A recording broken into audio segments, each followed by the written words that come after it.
అందరికీ నమస్తే. Welcome to TR TV. నేను మీ తిరుపతి. నిన్న జూబ్లీ హిల్స్ నియోజకవర్గంలో 2 మీటింగ్లు నడిచినాయి. ఒకటి అధికార పార్టీకి సంబంధించిన మీటింగు, రెండవది ప్రతిపక్ష పార్టీకి సంబంధించినటువంటి మీటింగు. అధికార పార్టీ నుండి తెలంగాణ ముఖ్యమంత్రి రేవంత్ రెడ్డి గారు రహమత్ నగర్లో రోడ్ షో నిర్వహించే కార్యక్రమం చేసిండు. ఆ రోడ్ షోలో రేవంత్ రెడ్డి కీలకమైనటువంటి వ్యాఖ్యలు చేసిండు. షేక్పేట్లో BRS party working president KTR road show పెట్టిండు. ఆ రోడ్ షోలో కేటీఆర్ కూడా కీలకమైనటువంటి వ్యాఖ్యలు చేసేటటువంటి కార్యక్రమం చేసిండు. నిన్న జూబ్లీ హిల్స్లో 2 సభలు, ఒకటి కేటీఆర్, రేవంత్ రెడ్డి. అసలు నిన్న కేటీఆర్కి సంబంధించినటువంటి ప్రోగ్రాం ఉంటుండే. కేటీఆర్ ప్రోగ్రాం పెడితే జనాలందరూ బీఆర్ఎస్ పార్టీ వైపు ఏమన్నా చూస్తారేమో, సో మళ్ళీ బీఆర్ఎస్ పార్టీ అక్కడ గట్టిగా పుంజుకుంటుందేమో, సో బీఆర్ఎస్ పార్టీకి ఓట్లు పడేటటువంటి అవకాశం ఉండొచ్చు. కేటీఆర్ సభ పెట్టి ఇటు కాంగ్రెస్ పార్టీ దిక్కున్నటువంటి ఓట్లు కూడా బీఆర్ఎస్ పార్టీ దిక్కు లాక్కోవచ్చు అనే ఆలోచనతోటి కేటీఆర్ మీటింగ్ని డిస్టర్బ్ చేయడానికి నిన్న రేవంత్ రెడ్డికి వాస్తవానికి రెహమత్ నగర్లో మీటింగ్ పెట్టేటటువంటి షెడ్యూల్ లేకపోయినా సరే రెహమత్ నగర్లో నిన్న Revanth Reddy meeting schedule fix చేసుకునేటటువంటి కార్యక్రమం చేసిండు. కారణం ఏంటి అంటే నిన్న రేవంత్ రెడ్డి అంటే కేటీఆర్ మీటింగ్ పెడుతున్నాడు కాబట్టి కేటీఆర్కు ఆపోజిట్గా మనం కూడా మీటింగ్ పెట్టాలి. ఒకవేళ కేటీఆర్కి ఆపోజిట్గా మీటింగ్ పెట్టకపోతే మనకున్నటువంటి ఓట్లు కూడా కేటీఆర్ దిక్కే పోతాయి, అంటే బీఆర్ఎస్ పార్టీ దిక్కే పోతాయి. ఎందుకంటే కేటీఆర్ కాంగ్రెస్ పైన విమర్శలు చేస్తాడు, రేవంత్ రెడ్డి పర్ఫార్మెన్స్ గురించి చెప్తాడు. కాంగ్రెస్ అధికారంలోకి వచ్చిన దగ్గర నుండి 6 గ్యారెంటీలు, 420 హామీలు ఇవన్నీ కూడా కేటీఆర్ ఖచ్చితంగా వివరించి చెప్తాడు జనాలకు. సో కేటీఆర్ సభ ఏమన్నా ప్రభావితం అవుతుందేమో, కేటీఆర్ పెడుతున్నటువంటి మీటింగ్ ఏమన్నా జూబ్లీ హిల్స్లో కీలకంగా మారుతుందేమో, ఆ కేటీఆర్ మీటింగ్ని డిస్టర్బెన్స్ చేయాలి. కేటీఆర్ మీటింగ్కి ఆపోజిట్గా మనం కూడా ఒక మీటింగ్ పెట్టాలి. అప్పుడు జనాలు కేటీఆర్ దిక్కు డైవర్ట్ గారు. అప్పుడు 2 మీటింగ్లు ఉన్నాయి కాబట్టి జనాలు కన్ఫ్యూజన్లో ఉంటారు. ఆ కన్ఫ్యూజన్లో మన వైపు ఉండాల్సిన ఓట్లు మనకే ఉంటాయి అనే ఆలోచనతోటి రేవంత్ అన్న కొత్త ఉపాయం కట్టి కేటీఆర్కు ఆపోజిట్గా మీటింగ్ పెట్టేటటువంటి కార్యక్రమం చేసిన రెహమత్ నగర్లో. కానీ ఎంత గమ్మత్ ముచ్చటంటే తెలంగాణ ముఖ్యమంత్రి రేవంత్ రెడ్డి గారు కేటీఆర్కి సంబంధించినటువంటి సభలు, కేసీఆర్కి సంబంధించినటువంటి సభలు ఎక్కడ కూడా మిస్ కాకుండా తన ఫోన్లో చూసేటటువంటి కార్యక్రమం చేస్తున్నాడట. తర్వాత కాంగ్రెస్ పార్టీకి సంబంధించినటువంటి లీడర్లు రేవంత్ రెడ్డికి దగ్గరుండి మరి కేటీఆర్ ఇట్లా మాట్లాడిండు, కేటీఆర్ మీటింగ్కి ఇంతమంది జనాలు వచ్చిర్రు, కేసీఆర్ సభకి ఇంతమంది జనాలు వచ్చిర్రు, కేటీఆర్ పలాని కాడికి పోతే ఇంతమంది జనాలు మొత్తం కేటీఆర్కు మంగళారతులు పడుతున్నారు, అసలు ఏంది కేటీఆర్ కథ అని చెప్పి రేవంత్ రెడ్డికి మొత్తం వీడియోలు చూపిస్తున్నారట. తర్వాత ఇంటెలిజెన్స్ వర్గాలు ఉంటాయి కదా, ఇంటెలిజెన్స్ వర్గాలు కూడా రేవంత్ రెడ్డికి కేటీఆర్కి అక్కడ ఎంతమంది జనాలు వచ్చారు ఏందనేది మొత్తం కూడా రిపోర్టు రేవంత్ రెడ్డి ముందు పెట్టేటటువంటి కార్యక్రమం చేస్తారట. నిన్న షేక్పేట్లో నడిచినటువంటి కేటీఆర్ మీటింగ్ చూసి రేవంత్ రెడ్డి షాక్ అయ్యిండు అనేది కొంత వినబడుతున్నటువంటి చర్చ. ఎందుకంటే కొన్ని వీడియోలు నేను మీకు చూపించేటటువంటి కార్యక్రమం చేస్తా. రేవంత్ రెడ్డి వర్సెస్ కేటీఆర్కి సంబంధించినటువంటి భారీ బహిరంగ సభ వీడియోలు. అసలు ముఖ్యమంత్రి అన్నప్పుడు, ముఖ్యమంత్రి మీటింగ్ అన్నప్పుడు అధికార పార్టీకి ఇన్ఫ్లుయెన్స్ ఎక్కువ ఉంటుంది, అధికార పార్టీకి పతారు ఎక్కువ ఉంటుంది, అధికార పార్టీకి జనాలు ఎక్కువ మంది రావాల్సినటువంటి అవసరం ఉంటుంది. కానీ నిన్న సీన్ కట్ చేస్తే రేవంత్ రెడ్డి సెక్రటేరియట్ నుండి ఆయన రెహమత్ నగర్కి వచ్చిండు. రెహమత్ నగర్కు రేవంత్ రెడ్డి వచ్చిన తర్వాత అక్కడ సీన్ ఎట్లుందో ఒకసారి మీరు చూస్తే మీకు అర్థమవుతుంది. రేవంత్ రెడ్డి రెహమత్ నగర్కు వచ్చిన వెంటనే అక్కడ జనాలు ఎవరు లేరు. అసలు రేవంత్ రెడ్డి కాన్వాయ్ వస్తుంటేనే పబ్లిక్ ఎవరు లేరు. ఒక వీడియో నేను మీకు చూపించేటటువంటి కార్యక్రమం చేస్తాను. రేవంత్ రెడ్డి వస్తున్నటువంటి వీడియో. రేవంత్ రెడ్డి వచ్చిండు, జనాలు లేరు, నవీన్ యాదవ్ రిసీవ్ చేసుకున్నాడు. తర్వాత నవీన్ యాదవ్ వచ్చిన తర్వాత కూడా దాదాపు గ్రౌండ్లో సగం మంది పోలీసులతోటి నిండిపోయింది గ్రౌండ్. అంటే రేవంత్ రెడ్డి వెనకాల వచ్చినటువంటి వెహికల్స్ నుండి దిగినటువంటి పోలీసులే ఉన్నారు. ఆ రోప్ పార్టీ, తర్వాత పోలీస్ సెక్యూరిటీ బందోబస్తు వాళ్ళే ఉన్నారు తప్ప అక్కడ జనాలు పెద్ద ఎత్తున కనబడలే. ఒకసారి ఈ వీడియో అయితే చూడండి.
చూసిరు కదా, రేవంత్ రెడ్డి వస్తున్నప్పుడు అక్కడ మొత్తం పోలీసుల హంగామా.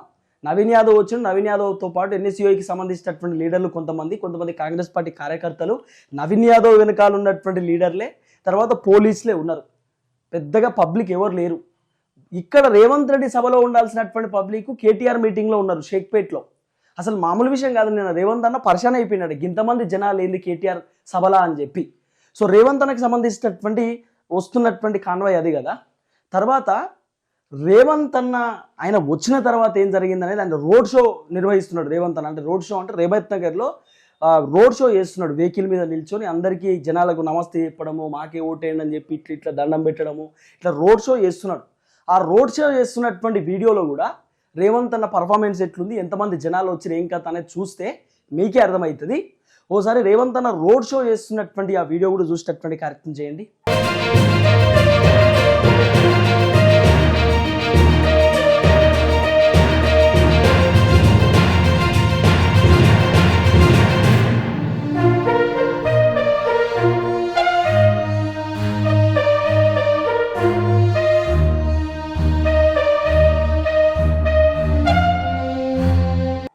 చూసిరు కదా, రేవంత్ అన్న రోడ్ షో చేస్తుంటే ఎంతమంది జనాలో తండాలు వచ్చిరు జనం.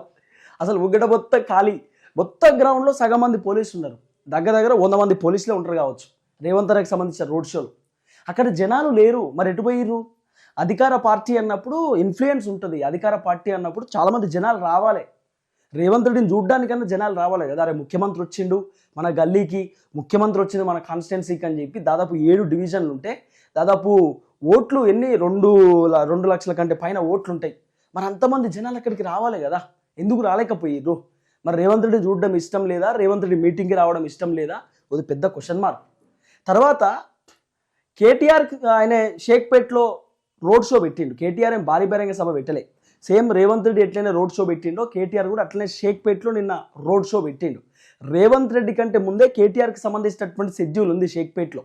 కానీ కేటీఆర్ షెడ్యూల్ని చెడగొట్టడానికి, కేటీఆర్ పైన జనాలు పాజిటివ్గా ఉంటారేమో, బీఆర్ఎస్ పార్టీ వైపు జనాలు మారుతారేమో అనేటటువంటి బాధతోటి ఎట్టి పరిస్థితుల్లో కేటీఆర్ మీటింగ్ని మనం డిస్టర్బ్ చేయాలి, కేటీఆర్ని డిస్టర్బ్ చేయాలి. కాబట్టి కేటీఆర్ని డిస్టర్బ్ చేయాలంటే ఏం చేయాలి? ఇప్పుడు మనం మీటింగ్ పెట్టుకోవాలనే ఆలోచనతో రేవంత్ అన్న టకాటకా నిన్న మీటింగ్ పెట్టించేటటువంటి కార్యక్రమం చేసిండట. ఈ షెడ్యూల్ 2-3 రోజుల క్రితమేం లేదు, నిన్న పొద్దుగానే ఏదో షెడ్యూల్ క్రియేట్ చేసిరట. రేవంత్ నగర్లో ప్రోగ్రామ్ పెట్టుకున్నారు, సడన్ షెడ్యూల్ ఇది. అయితే కేటీఆర్కి సంబంధించినటువంటి రోడ్ షో కూడా మీరు చూడాలి, మామూలు జనం కాదు. అసలు మీరు చూస్తే బిత్తెక్కిపోతారు, గంతమంది జనాలు వచ్చారు. మామూలు జనాలు కాదు, అసలు మొత్తం రోడ్డు మొత్తం నిండిపోయింది. ఎక్కడ చూసినా గులాబీకి సంబంధించినటువంటి దండు కనబడ్డది నిన్న. మొత్తం గులాబీ జెండాలు, గులాబీ కండువాలు, ఎక్కడ చూసినా గులాబీ మయం లెక్కుంది నిన్న. అసలు రేవంత్ రెడ్డి షాక్ అయిందట. అరే ప్రతిపక్ష పార్టీ కేటీఆర్ సభకు ఇంతమంది జనాలు పోతుర్రేంది, నేను అధికార పార్టీ నుండి ముఖ్యమంత్రి, నా సభకు ఇంతమంది జనాలు వచ్చుడని కంపారిజేషన్ కూడా చేసుకున్నాడట రేవంత్ అన్న. ఇంతమంది జనాలు వచ్చుడేంది కేటీఆర్ మీటింగ్ అని చెప్పి. సరే కేసీఆర్ సభకు వచ్చిరంటే బీఆర్ఎస్ పార్టీ కీలక నేత, 2 సార్లు ముఖ్యమంత్రిగా చేసినటువంటి వ్యక్తి, బీఆర్ఎస్ పార్టీకి కీలకమైనటువంటి వ్యక్తి. సరే ఆయన తెలంగాణ ఉద్యమకారుడు, సీనియర్ లీడరు. కేసీఆర్ సభకు వచ్చిర్రు జనాలు అంటే దానిలో అర్థం ఉంటుంది. KTR BRS party working president, ఆయన మీటింగ్ ఇంతమంది జనాలు వచ్చుడంటే రేవంత్ అన్నకి అర్థమైతలేదు. చూడు ఒకసారి వీడియో, కేటీఆర్ సభకి ఎంతమంది జనాలు వచ్చిర్రు.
చూసిరు కదా, మామూలు పబ్లికా, భయంకరమైనటువంటి జనం వచ్చారు. అసలు అక్కడ పోలీసులు ఎవరు కనబడరు మీకు, మొత్తం బీఆర్ఎస్ పార్టీకి సంబంధించినటువంటి వాళ్ళే హ్యాండిల్ చేసుకున్నారు పబ్లిక్ని. అసలు ఎంత ఘోరం అంటే చూస్తే షాక్ అయిపోయినాం. షేక్పేట్లో చాలా దారుణమైనటువంటి జనాలు వచ్చిరట. నేను వీడియోలు కూడా స్క్రోల్ చేస్తున్నా. కేటీఆర్ సభకి ఎంతమంది వచ్చారు, రేవంత్ అన్నకి ఇంతమంది వచ్చారు, కేటీఆర్కి ఇంతమంది వచ్చారు, ఏందని చెప్పి మొత్తం వెరిఫై చేసుకుంటే మామూలు మంది రాలే. తర్వాత కేటీఆర్కి సంబంధించినటువంటి మీటింగ్లో జనాలు చూసారు కదా. నిన్న రేవంత్ రెడ్డి రహమత్ నగర్లో మాట్లాడుతూ జనాలను బెదిరిస్తున్నాడు, పబ్లిక్ని ఇబ్బంది పెట్టేటటువంటి విధంగా మాట్లాడుతున్నాడు. ఇండైరెక్ట్గా పబ్లిక్కి బ్లాక్మెయిల్ చేస్తున్నాడు రేవంత్ రెడ్డి.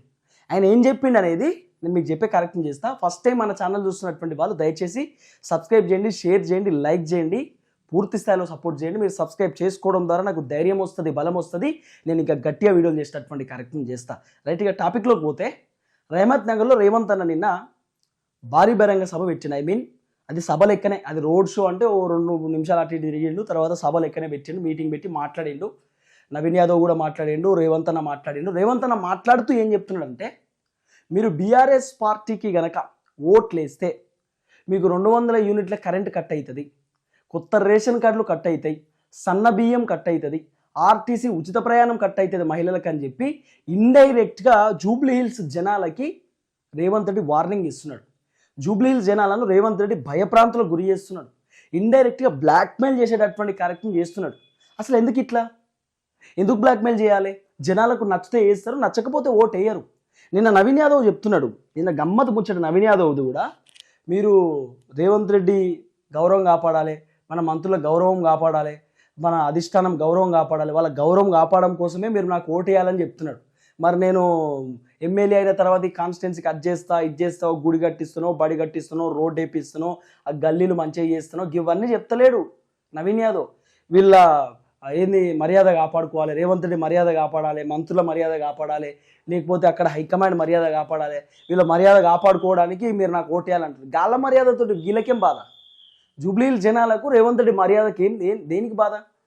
రేవంత్ రెడ్డి గౌరవానికి జూబ్లీహిల్స్ జనాలకు వచ్చిన బాధ ఏంది? రేవంత్ రెడ్డి గౌరవం కాపాడాలన్నా ఇప్పుడు జూబ్లీహిల్స్ జనము? అసలు నువ్వు జనాలకు ఏం చేస్తావో చెప్పాలి కదా. జనాలకు ఏం చేస్తావు, ఏం కథ అనేది జనాలకు చెప్పాలి. వాళ్ళ గౌరవం కాపాడాలి. మనం రేవంత్ అన్న నాకు నమ్మకంతో నాకు సీట్ ఇచ్చిండు, ఈ సీటు మీరు గెలిపించుకోవాలి, రేవంత్ అన్న పరువు కాపాడాలి, మనం అధిష్టానం పరువు గల పరువుతోటి జూబ్లీహిల్స్ జనాలకు ఏం సంబంధం అంటున్నా. నవీన్ యాదవ్ అన్నకు మాట్లాడు గోత్తలేదు. ఏమన్నా అంటే ఓటేరి వాళ్ళ గౌరవం కాపాడు గంటే. నేను రౌడీని కాదు, గూండాని కాదు, నేను ఎవరినన్నా ఇబ్బంది పెట్టినా, మనీ ఎక్స్ట్రాక్షన్ ఎప్పుడన్నా చేసినా, ఎవరన్నా నా వల్ల ఇబ్బంది పడిన వాళ్ళు ఉన్నారా, నేను రౌడీ అంటే మీరు ఎట్లా నమ్ముతుర్రు, బీఆర్ఎస్ వాళ్ళు కావాలని ఎలిగేషన్ చేస్తుర్రు, ఇవన్నీ నవీన్ యాదవ్ చెప్తున్న మాటలు. రేవంత్ రెడ్డి పబ్లిక్ని డైరెక్ట్ బ్లాక్మెయిల్ చేసినటువంటి వీడియో నేను మీకు చూపించేటటువంటి కార్యక్రమం చేస్తా. ఒకసారి చూడండి. బీఆర్ఎస్ పార్టీకి ఓటేస్తే అన్నీ కట్ అవుతాయి. ఎందుకు కట్ అవుతాయి? బీఆర్ఎస్ ఏమైనా అధికారంలో ఉందా? రేవంత్ రెడ్డే కదా అధికారంలో ఉన్నది. బీఆర్ఎస్ పార్టీ ఎమ్మెల్యే ఒకవేళ జూబ్లీ హిల్స్లో గెలిచినా కూడా రేవంత్ రెడ్డే సన్నబియ్యం ఇవ్వాలి, రేవంత్ రెడ్డే రేషన్ కార్డులు ఇవ్వాలి, రేవంత్ రెడ్డే 200 యూనిట్ల కరెంట్ ఇవ్వాలి, రేవంత్ రెడ్డే అన్నీగా రేవంత్ రెడ్డే చేయాలి అన్నీ. ఎందుకంటే ప్రభుత్వం రేవంత్ రెడ్డిది కాబట్టి. బీఆర్ఎస్ పార్టీ ఎమ్మెల్యే ఉన్నా కూడా బీఆర్ఎస్ పార్టీ ఎమ్మెల్యే ప్రతిపక్ష పార్టీ ఎమ్మెల్యే కిందనే ఉంటాడు. ఆయన అధికార పార్టీ వ్యక్తి కాదు కాబట్టి అక్కడ సంక్షేమ పథకాలు, అక్కడ పోవాల్సినటువంటి గ్యారంటీలు కూడా కాంగ్రెస్ ప్రభుత్వం నుండే పోవాలి. బీఆర్ఎస్ ఓడికి వెళ్తే అన్ని ఎందుకు బంద్ అవుతాయి? ఆడ ఇవ్వాల్సింది ప్రభుత్వం అయితే బీఆర్ఎస్ ఓడికి వెళ్తే ఎందుకు బంద్ అవుతాయి? దానికి సమాధానం చెప్పాలి కదా. సరే ఒకసారి రేవంత్ అన్న మాట్లాడినటువంటి మాటలు వినండి. ఇవాళ బీఆర్ఎస్ ఓటేస్తారంటే ఇవాళ మీ పిల్లలకు పెడుతున్న పువ్వ సన్న బియ్యం రద్దు అవుతాయి. ఇవాళ బీఆర్ఎస్ ఓడి వస్తే పేదోళ్లకు 200 యూనిట్లు ఉచిత కరెంటు రద్దు అవుతుంది. ఇవాళ ఇక్కడ 25,000 మందికి ఇచ్చిన రేషన్ కార్డులు రద్దు అయిపోతాయి. ఇవాళ మా ఆడబిడ్డల ఆర్టీసీ బస్సులో ఉచిత ప్రయాణం రద్దు అయిపోతుంది. వినరు కదా రేవంత్ అన్న చెప్తున్న మాట. అన్ని బంద్ అవుతాయి. ఎట్లా బంద్ అవుతాయి? మరి అట్లంటే బీఆర్ఎస్ అధికారంలో ఉన్నప్పుడు హుజరాబాద్లో ఈటల రాజేందర్ గెలిచిండు. ఈటల రాజేందర్ ఉప ఎన్నికలో గెలిచినప్పుడు మరి అక్కడ హుజరాబాద్లో మొత్తం కేసీఆర్ ఇస్తున్నటువంటి పథకాలన్నీ బంద్ అయినాయా? కేసీఆర్ ఇస్తున్నటువంటి పథకాలు హుజరాబాద్లో ఏమని ఇవ్వలేదా? హుజరాబాద్లో ఫస్ట్ దళిత బంధు వచ్చింది. హుజరాబాద్లో అనేకమైనటువంటి సంక్షేమ పథకాలు వచ్చినాయి. ఈటల రాజేందర్ గెలిచిన తర్వాత కూడా అధికార పార్టీ పథకాలను ఎవరు ఆపలేరు, అది ప్రతిపక్ష పార్టీ లీడర్లు కూడా ఆపరు. కానీ ఇక ఇండైరెక్ట్గా రేవంత్ అన్న బెదిరిస్తున్నాడు జనాలను. ఇక్కడ కనుక బీఆర్ఎస్ గెలిస్తే, కాంగ్రెస్ కనుక ఓడిపోతే అన్ని బంద్ అవుతాయి అంటే జనాలను భయపెడుతున్నాడు. మాకు ఓటేయాల్సిందే, ఏకపోతే అన్ని బంద్ చేస్తా. నాకు ఓటు వేయకపోతే మర్యాద ఉండదు అనేటటువంటి తరహాలో రేవంత్ అన్న మాట్లాడేటటువంటి కార్యక్రమం చేస్తున్నాడు. తర్వాత నిన్న కేటీఆర్ కూడా ఒక స్పీచ్లో మాట్లాడిండు. ఆయన మాట్లాడినటువంటి మాటలు హిందీలో చాలా అద్భుతంగా ఉన్నాయి. ఆయన ఏదో డిఫరెంట్ కోణంలో మాట్లాడేటటువంటి కార్యక్రమం చేసిండు. కేటీఆర్ ఏం చెప్పిండు అనేది కూడా ఒకసారి వీడియో చూసేటటువంటి కార్యక్రమం చేయండి. ये जुल्म और झूठ की दस्तार रहेगी कब तक? ये जुल्म और झूठ की दस्तार रहेगी कब तक? ये रेत की दीवार रहेगी कब तक? ये जुल्म और झूठ की दस्तार रहेगी कब तक? ये रेत की दीवार रहेगी कब तक? हमने तो हिटलर को भी मिटते हुए देखा, हमने तो हिटलर को भी मिटते हुए देखा. देखते हैं कांग्रेस तेरी सरकार रहेगी कब तक? जुबली हिल्स की आवाम अगर एक शानदार मुक्का मारेगी ना, ज्यादा दिन नहीं टिकने वाला है, ज्यादा दिन नहीं टिकेगा. इसीलिए मैं कह रहा हूं, ये जुल्म करने वाले कांग्रेस वालों, कितने दिन रखेगी तुम्हारी सरकार, ये भी देखेंगे. इंशाल्लाह जरूर जीतेंगे. విన్నారు కదా కేటీఆర్ చెప్తున్నటువంటి మాట. కాంగ్రెస్ని ఉద్దేశించి కేటీఆర్ నిన్న కీలకమైనటువంటి స్టేట్మెంట్స్ ఇచ్చేటటువంటి కార్యక్రమం చేసిండు. ఇగో హిట్లర్ కూడా నశించడం చూసాం, కాంగ్రెస్ ప్రభుత్వం ఎప్పటి వరకు ఉంటుందో కూడా చూస్తామట. జూబ్లీహిల్స్ ఎన్నికల కాంగ్రెస్ పార్టీకి దెబ్బ పడితే ఎక్కువ రోజులు ఈ ప్రభుత్వం నిలబడదు అని చెప్పి కేటీఆర్ చెప్తున్నటువంటి మాట షేక్పేట్లోనే చెప్పిండు ఆయన. సో పెద్ద పెద్దోళ్ళే వేరు, వీళ్ళు ఎంత అనేటటువంటి తరహాలో కేటీఆర్ మాట్లాడిండు. కానీ జనం వచ్చిర్రు, మామూలు జనం రాలే, భయంకరమైనటువంటి జనం వచ్చారు. ఈ జనాలను చూసే రేవంత్ అన్న పరిశాన్ అయినట. నా మీటింగ్ ఎందుకు వస్తలేరు ఇంతమంది, కేటీఆర్ మీటింగ్ ఎందుకు పోతుర్రు, కేటీఆర్ మీటింగ్కి పోవడానికి గల కారణం ఏంది, ఏమున్నది కేటీఆర్ మీటింగ్లా, ఎందుకు పోతుర్రు ఇంతమంది జనం, పోవడానికి గల అసలు కారణం ఏమై ఉండొచ్చు, ఏం అర్థమైతలేదు అసలు. రేవంత్ అన్నకు పరిశాన్లో ఉన్నాడు రేవంత్ అన్న. కానీ నిన్న కేటీఆర్ సభ చాలా సక్సెస్ అయింది. ఆయన రోడ్ షో, ఆయన మీటింగ్ అదంతా రేవంత్ అన్న ఆయన ఫోన్లో చూస్తూ ఉన్నాడు, మానిటరింగ్ చేస్తూ ఉన్నాడు. నాకు తెలిసి రేవంత్ అన్న తెలుగు స్క్రైబ్ అనేటటువంటి ఒక ఛానల్ ఉంటుంది, అది ఫాలో అవుతాడట రేవంత్ అన్న. అసలు తెలుగు స్క్రైబ్లో చూస్తూ ఉంటాడట అన్న, ఎందుకంటే అది వాట్సాప్ ఛానలే కదా. తర్వాత ట్విట్టర్ దాంట్లో తింటూ ఫాలో అవుతూ ఉంటాడట రేవంత్ అన్న. తర్వాత ఇటు బీఆర్ఎస్ పార్టీకి సంబంధించినటువంటి వాళ్ళే వీళ్ళే కేటీఆర్ వాళ్ళే వీళ్ళే చూస్తూ ఉంటాడు కదా రేవంత్ అన్న, ఫ్రీ ఉన్నప్పుడు స్క్రోల్ చేస్తూ ఉంటాడు, అట్లా కూడా చూస్తారట. తర్వాత రేవంత్ అన్న పక్కన ఉన్న వేం నరేందర్ రెడ్డో, రోహిన్ రెడ్డో, లేకపోతే ఇంకా కొంతమంది ఫైమ్ కురేషో వాళ్ళు చూపిస్తారు కదా రేవంత్ అన్న కన్నా, ఇంతమంది వచ్చిరే సభ మామూలు కాదు, కేటీఆర్ మీటింగ్ ఇంతమంది వచ్చిరని చెప్తారు కదా. అదంతా నిన్న జరిగినటువంటి అంశం. చూద్దాం ఏం జరగబోతుందో. దయచేసి ఫస్ట్ టైం మన ఛానల్ చూస్తున్నటువంటి వాళ్ళు సబ్స్క్రైబ్ చేసేటటువంటి కార్యక్రమం చేయండి, లైక్ చేయండి, షేర్ చేయండి. జూబ్లీహిల్స్ జనానికి నేను ఒకటే చెప్తున్నా, ఏ పార్టీ బెటరో, ఏ పార్టీ అక్కడ గెలుస్తే బాగుంటుందో, ఏ అభ్యర్థి గెలిస్తే మీ జీవితాలు బాగుపడతాయి, మీ పిల్లల జీవితాలు బాగుపడతాయో ఆ పార్టీని చూసి ఓటేయండి. నేను గతంలో ఎలక్షన్ టైంలో 2023 అప్పుడు కాంగ్రెస్కి అవకాశం ఇవ్వండి అని చెప్పిన, కానీ ఇప్పుడు నేను అట్లా చెప్తలేను. కాంగ్రెస్కి అవకాశం ఇవ్వమంటలేను, కాంగ్రెస్కి ఓటేయమంటలేను. అప్పుడు ఇండైరెక్ట్గా చెప్పిన, బీఆర్ఎస్ తప్ప ఏ పార్టీ కన్నా అవకాశం ఇవ్వండి, కానీ బీజేపీ ఇప్పుడు బలంగా లేదు కాబట్టి ఒక్కసారి కాంగ్రెస్కి అవకాశం ఇచ్చి చూద్దాము. వైఎస్ రాజశేఖర రెడ్డి, కిరణ్ కుమార్ రెడ్డి, రోషయ్య, అట్లా కొంతమంది లీడర్లు కొంత మంచి చేసారు మన ఉమ్మడి ఆంధ్రప్రదేశ్ ఉన్నప్పుడు. సో ఇప్పుడు మన తెలంగాణ రాష్ట్రం కొత్తగా ఏర్పడ్డది, కాంగ్రెస్ ఉంటే బాగానే ఉండొచ్చు అని చెప్పి ఆ రోజు అనుకున్నాం. కానీ అంత ఫెయిల్ అయిపోయింది. 2.5 సంవత్సరాల పరిపాలన రేవంత్ రెడ్డి చూసిన తర్వాత నాకైతే కాంగ్రెస్ ఓటేయమని చెప్పడానికి నా నోట్లకెళ్ళి రాదు. కాబట్టి కాంగ్రెస్ పార్టీకి తప్ప ఏ పార్టీ కన్నా ఓటేసుకోండి. అది బీఆర్ఎస్ అయినా సరే, బీజేపీ అయినా సరే, ఇండిపెండెంట్ అభ్యర్థి అయినా సరే.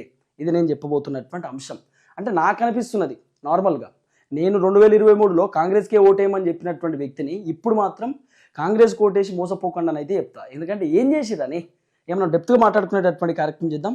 చూద్దాం ఏం జరగబోతుంది. దయచేసి ఫస్ట్ టైం ఛానల్ చూస్తున్నటువంటి వాళ్ళు సబ్స్క్రైబ్ చేసేటటువంటి కార్యక్రమం చేయండి. మళ్ళీ చెప్తున్నా, నేను చెప్తున్నా అని కాదు, మీకు ఎవరు నచ్చితే, ఏ పార్టీ నచ్చితే, ఏ అభ్యర్థి నచ్చితే, ఏ అభ్యర్థి మంచి చేస్తారు అనిపిస్తే అభ్యర్థికి ఓటేసేటటువంటి కార్యక్రమం చేయండి. Thank you so much.